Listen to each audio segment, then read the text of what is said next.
السلام علیکم ورحمۃ اللہ وبرکاتہ۔ بسم اللہ الرحمن الرحیم۔ ناظرین، آج ہمارے معاشرے میں یہ ٹرینڈ بنا ہوا ہے۔ اکثر نوجوان رات کے 2-3 بجے تک موبائل پر لگے رہتے ہیں، پھر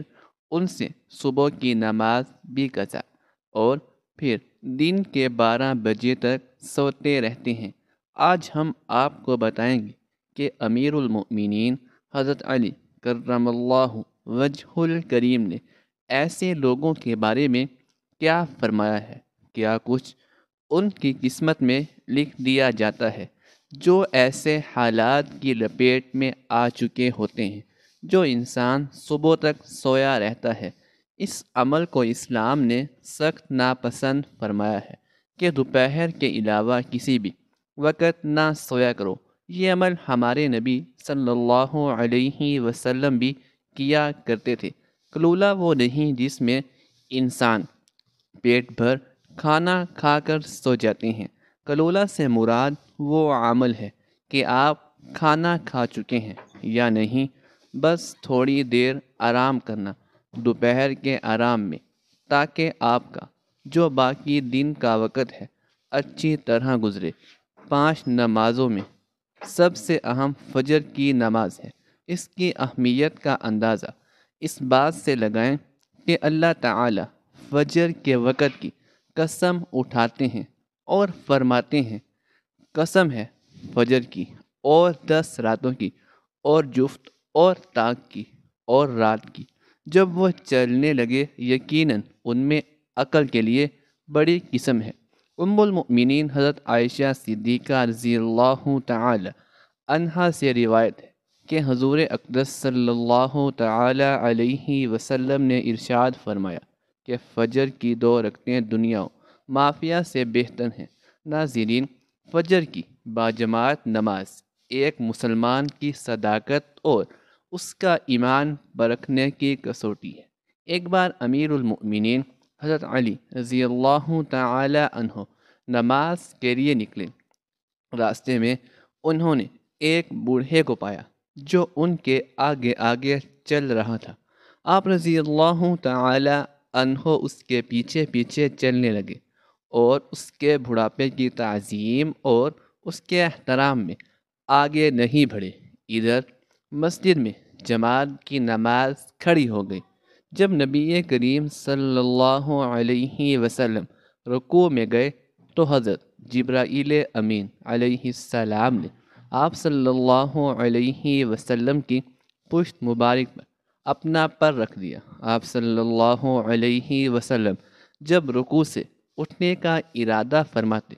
حضرت جبرائیل امین علیہ السلام آپ کو روک دیتے، یہاں تک کہ امیر المؤمنین حضرت علی رضی اللہ تعالی عنہ نے آپ صلی اللہ علیہ وسلم کو نماز میں پا لیا، یعنی نماز میں آ کر شریک ہو گئے۔ رافع بن خدیج رضی اللہ تعالی عنہ کہتے ہیں، میں نے رسول اللہ صلی اللہ علیہ وسلم کو فرماتے سنا، فجر خوب اجالا کر کے پڑھا کرو کیونکہ اس میں زیادہ ثواب ہے، یعنی اتنا اجالا ہو جائے طلوع فجر میں کوئی شک و شبہ باقی نہ رہے۔ یا یہ حکم ان چاندنی راتوں میں ہے جن میں طلوع فجر واضح نہیں ہوتا۔ شاہ ولی اللہ دہلوی حجت اللہ بالغہ میں لکھتے ہیں کہ یہ خطاب ان لوگوں کو ہے جنہیں جماعت میں کم لوگوں کی حاضری کا اندیشہ ہو، یا ایسی بڑی مسجدوں کے لوگوں کو ہے جس میں کمزور اور بچے سبھی جمع ہوتے ہوں۔ یا اس حدیث کا مفہوم یہ ہے کہ فجر کی نماز خوب لمبی پڑھو تاکہ ختم ہوتے ہوتے خوب اجالا ہو جائے، جیسا کہ حضرت ابو ہریرہ رضی اللہ تعالی عنہ کی روایت میں ہے۔ آپ فجر کی نماز پڑھ کر لوٹتے تو آدمی ہم نشین کو پہچان لیتا۔ حضرت ابو ہریرہ رضی اللہ تعالی عنہ سے حدیث مروی ہے کہ نبی کریم صلی اللہ علیہ وسلم نے ارشاد فرمایا کہ منافقین کے لیے سب سے بھاری عشاء اور فجر کی نماز ہے۔ اگر انہیں علم ہو کہ اس میں کیا اجر و ثواب ہے تو وہ اس کے لیے ضرور آئیں، چاہے گھسیٹ کر آئیں۔ اور میں نے ارادہ کیا ہے کہ نماز کی اقامت کا حکم دوں، پھر ایک شخص کو نماز پڑھانے کا حکم دوں، اور پھر اپنے ساتھ کچھ آدمی لے کر جاؤں جن کے ساتھ لکڑیوں کا ایندھن ہو،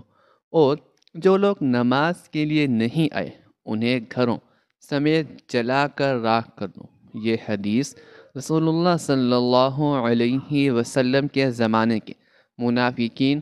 کے بارے میں ہے، جس میں منافقین کی ایک علامت بتائی گئی ہے کہ ویسے تو منافقین پر سب نمازیں بھاری ہیں، البتہ فجر اور عشاء کی نمازیں کیونکہ آرام اور نیند کے وقت میں ہیں، اس لیے یہ منافقین پر زیادہ بھاری ہیں، اور ان دو وقتوں میں نماز میں حاضر ہونا ان کو طبیعت پر نہایت گراں گزرتا ہے، جبکہ رسول اللہ صلی اللہ علیہ وسلم کے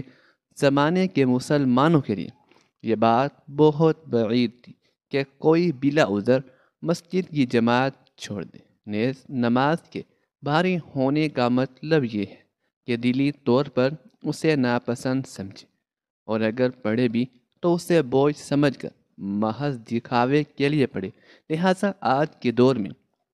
اگر کوئی مسلمان فجر اور عشاء کی نماز میں سستی کرتا ہے تو اسے منافق نہیں شمار کیا جائے گا، کیوں؟ یہ اس کی عملی سستی ہے جس کی وجہ سے وہ گناہ گار ہوگا، لیکن وہ دل سے نماز کو بنیا طبیعت پر بوجھ نہیں سمجھتا، اس لیے اسے منافق کہنا درست نہیں۔ البتہ یہ کہا جا سکتا ہے کہ اس نے منافقوں والا عمل کیا ہے۔ نماز فجر کے لیے اٹھنے کی تدبیریں آپ کے سامنے پیش کرتے ہیں۔ امیر المؤمنین حضرت علی رضی اللہ تعالی عنہ سے کسی نے پوچھا، میں بہت کوشش کرتا ہوں کہ میں صبح نماز پڑھوں مگر اٹھا نہیں جاتا۔ حضرت علی رضی اللہ تعالی عنہ نے فرمایا، یہ نیند کی وجہ نہیں بلکہ جو تم سارا دن گناہ کرتے ہو وہ تمہاری گردن میں توق، ہاتھوں میں ہتھ کڑی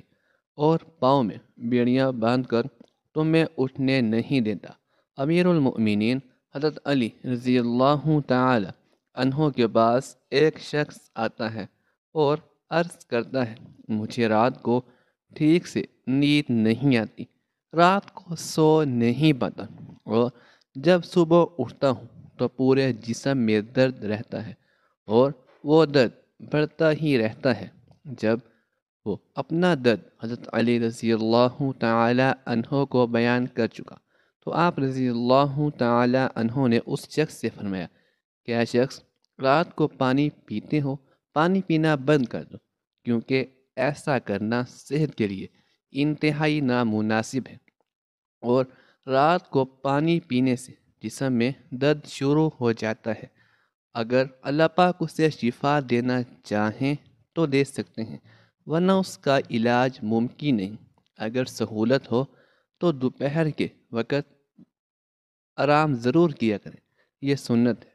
اور اس سے فجر میں اٹھنے میں بڑی مدد ملتی ہے۔ رات کا کھانا جلدی کھائیں اور کم کھایا کریں، رات کو پانی نہ پئیں، اگر شدید ضرورت ہو تو کم سے کم پانی پئیں، رات کو جلد سو جائیں، رات کو سونے کے مسنون اعمال کر کے سویا کریں، کسی سے صبح اٹھانے کے لیے کہہ کر سویا کریں، الارم لگا کر سوئیں، اور الارم کو اتنا دور رکھیں کہ اسے بند کرنے کے لیے اٹھ کر چل کر جانا پڑے۔ جیسے ہی آنکھ کھلے تو دونوں ہاتھوں سے چہرے کو دیر تک اچھی طرح ملیں، یہ عمل بھی سنت ہے۔ نیند سے بیزاری پر ہمت کر کے فوراً اٹھ کھڑے ہوں، نفس کے اس تقاضے پر عمل نہ کریں کہ ابھی تھوڑی دیر اور آرام کر لیتے ہیں پھر اٹھ جائیں گے، کہ اس طرح نماز قضا ہو جاتی ہے۔ اللہ سے مدد مانگتے رہا کریں، فجر میں اٹھنے کا پختہ ارادہ کر لیا کریں، اندرونی الارم لگائیں، یعنی دل میں بھی اللہ کی محبت پیدا کریں۔ مؤذن جو 5 وقت کی اذان دیتا ہے حضرت ابو ہریرہ رضی اللہ تعالی عنہ سے روایت ہے کہ رسول اللہ صلی اللہ علیہ وسلم نے فرمایا، اگر لوگوں کو معلوم ہو جائے اذان دینے اور پہلی صف میں کھڑے ہونے کی کتنی فضیلت ہے، پھر وہ اس پر قرآن اندازی کرنے کے بغیر کوئی چارہ نہ پائیں تو وہ اس پر ضرور قرآن اندازی کریں، اور اگر وہ جان لیں کہ نماز کے لیے اول وقت آنے میں کیا فضیلت ہے تو وہ ضرور اس کی طرف توڑ کر آئیں۔ اگر وہ جان لیں کہ نماز عشاء اور نماز فجر کی کتنی فضیلت ہے تو وہ ضرور ان میں شریک ہوں، اگرچہ سینے کے بل گھسیٹ کر آنا پڑے۔ حضرت ابو ہریرہ رضی اللہ تعالی عنہ کی روایت میں ہے کہ آپ صلی اللہ علیہ وآلہ وسلم نے خاص طور پر مؤذن کے لیے مغفرت کی دعا فرمائی ہے۔ ناظرین، مؤذن جس طرح اذان کے ذریعے اللہ تعالیٰ کی بڑائی کا اعلان کرتا ہے اور اس کی وحدانیت کا ترانہ گاتا ہے، اسی طرح اس کو اجر بھی رب العزت عطا فرمائیں گے کہ قیامت کے دن سب سے بلند مقام ہوگا اور اس کو امتیازی شان حاصل ہوگی، اور وہ ساری کائنات جس نے اس کی آواز سن لی ہے اس کے حق میں گواہی دے گی۔ رسول اللہ صلی اللہ علیہ وسلم نے فرمایا کہ جس نے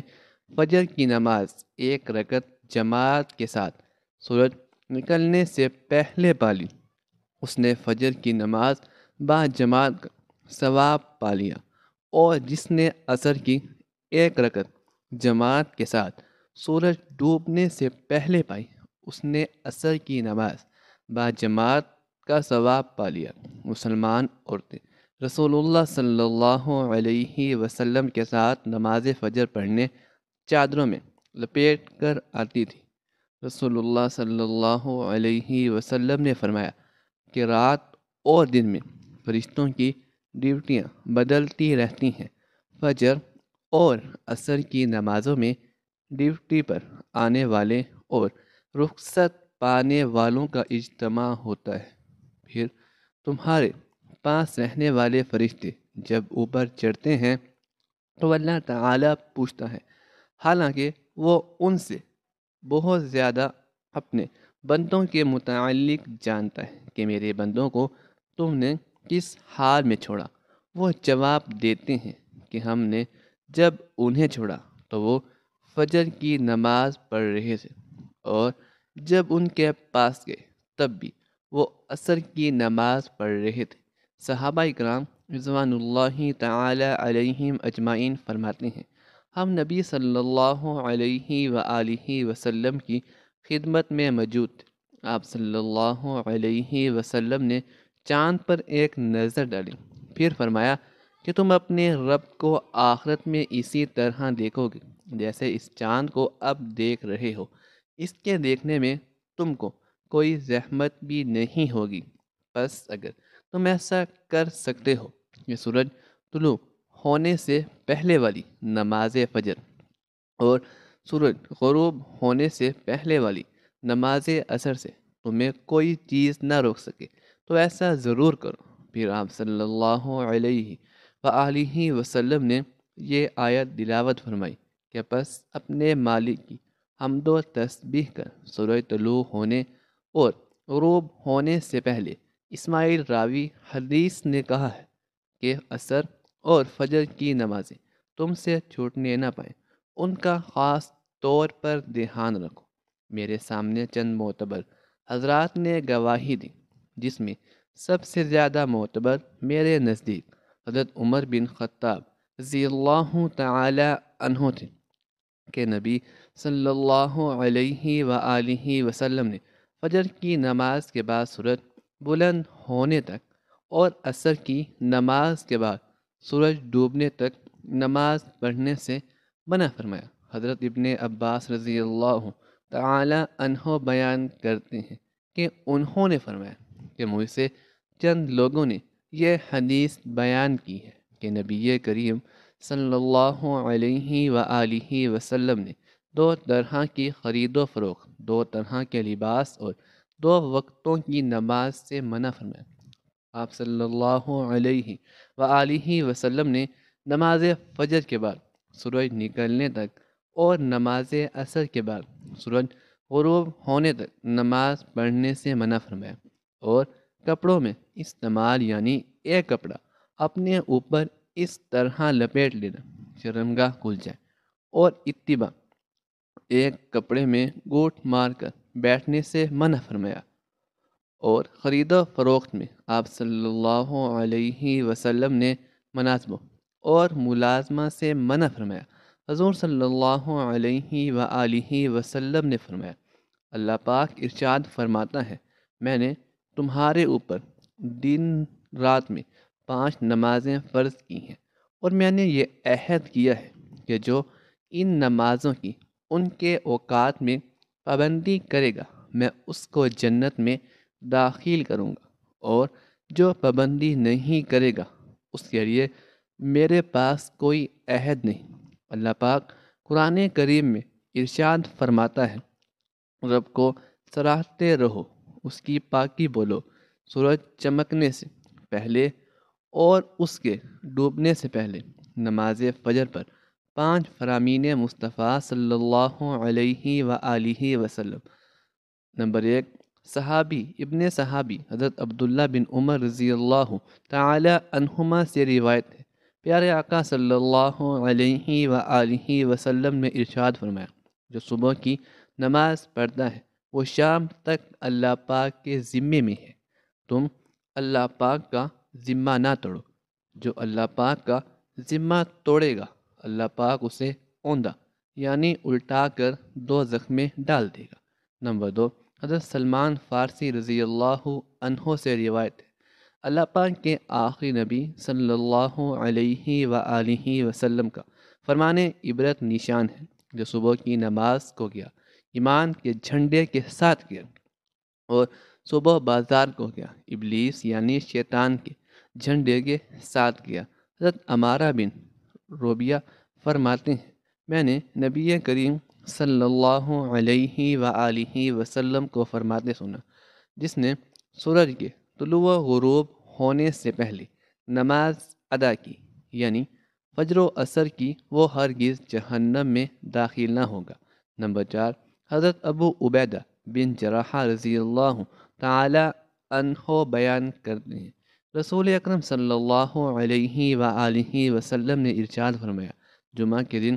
پڑھی جانے والی نماز با جماعت سے افضل کوئی نماز نہیں ہے۔ میرا مان یعنی خیال ہے تم میں سے جو اس میں شریک ہوگا اس کے گناہ معاف کر دیے جائیں گے۔ نمبر 5، حضرت انس بن مالک رضی اللہ تعالی عنہ سے روایت ہے، سرکار مدینہ صلی اللہ علیہ وآلہ وسلم نے ارشاد فرمایا، جس نے 40 دن فجر عشاء با جماعت پڑھی اس کو اللہ پاک 2 آزادیاں عطا فرمائیں گے، ایک نار یعنی آگ سے، دوسری نفاق یعنی منافقت سے۔ امیر المؤمنین حضرت علی رضی اللہ تعالی عنہ نے فرمایا، میں نے نبی کریم صلی اللہ علیہ وسلم سے سنا تھا کہ کھانا کھا کر فوراً نہ سویا کریں، اس سے دل میں سختی پیدا ہوتی ہے۔ اب بات اس حد تک گہرائی تک آن پہنچی ہے کہ اب ڈاکٹر کا بھی یہ ماننا ہے کہ جو لوگ کھانا کھا کر فوراً سو جاتے ہیں وہ دل کے مرض میں مبتلا ہو جاتے ہیں۔ یہی بات 1400 سال پہلے ہمارے نبی کریم صلی اللہ علیہ وسلم نے فرمائی تھی، جب ایک مرتبہ امیر المؤمنین حضرت علی کرم اللہ وجہ الکریم کی خدمت میں ایک شخص حاضر ہوا اور فرمانے لگا، یا علی رضی اللہ تعالی عنہ، صبح سویرے جو انسان سویا پڑا رہتا ہے اس کی قسمت میں کیا کچھ لکھا جاتا ہے؟ اے اللہ کے بندے، میں اللہ کے نبی صلی اللہ علیہ وسلم سے سنا کہ جو بھی انسان صبح کے اوقات میں سویا پڑا رہتا ہے وہ فجر کی نماز بھی قضا کر دیتا ہے، یا جو شخص صبح کی نماز پڑھ کر سو جاتا ہے جب فرشتے آسمانوں ان کا مقدر لے کر زمین کی طرف آتے ہیں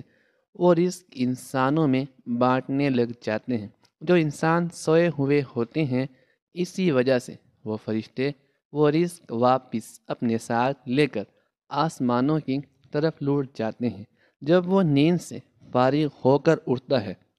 تب ایسے لوگ رزق کی تنگی کی شکایت کرتے ہیں۔ پھر جو لوگ رزق کی تنگی کی شکایت کرتے ہیں، جب آزمانے کے لیے ان سے صحیح پوچھو تو صحیح کہ صبح کتنے بجے اٹھتے ہو، تو وہ لازمی کہیں گے کہ ہم صبح اٹھتے ہی نہیں۔ لہٰذا یہی وجہ ہے کہ جس کی وجہ سے ان کا رزق تنگ کر دیا جاتا ہے، جس کی وجہ سے وہ رزق کی شکایت کیے پھرتے ہیں۔ ناظرین، آپ سب سے گزارش ہے، آپ سویرے اٹھا کریں، آپ صبح نماز ادا کریں، کوشش کریں